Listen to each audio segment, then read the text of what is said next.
The story I'm about to tell you is a classic. A girl who didn't feel loved growing up seeks the love of a man to make her feel complete. It's been told hundreds of times, but not like this.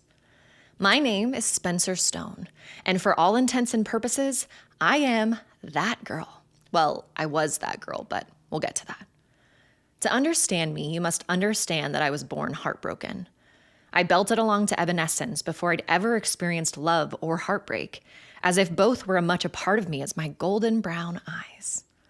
It's like the eventual pain lived inside of me, so alive it stirred constantly before it fully awakened. And at 25, I would finally understand the true meaning of that pain. But I'm getting ahead of myself. Let's start at the beginning. Like all 90s babies, I devoured Disney, Twilight, and 50 Shades of Grey in that order. At the impressionable young ages when my brain was still developing.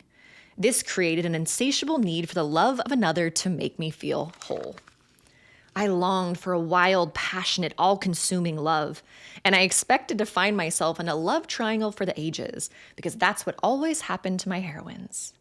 Like every good story, mine is filled with love, heartbreak, and lots of sex, because that's real life, and not some fictional story where our primal nature is cut out completely to make some tight-kneed granny somewhere feel comfortable. I always felt different growing up. Out of place inside of myself, while on the outside fitting in everywhere. And that might not sound that bad, but it was remarkably lonely inside of my head.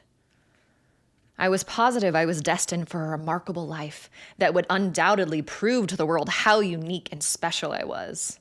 That's how I saw the world, as a land of potential.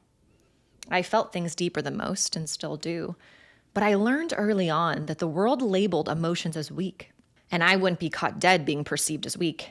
So hiding my sensitivity became my superpower. With decades of practice, I mastered it. But it took a toll. Masks, no matter how pretty, are heavy.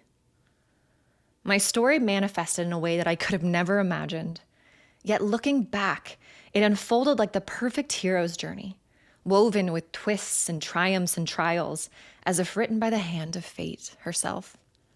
Now, with almost a decade of space between me and this version of myself, I'm ready to share my story with the world.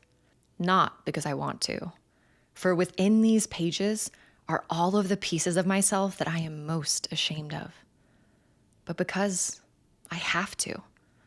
As Maya Angelou once said, there is no greater agony than bearing an untold story inside of you.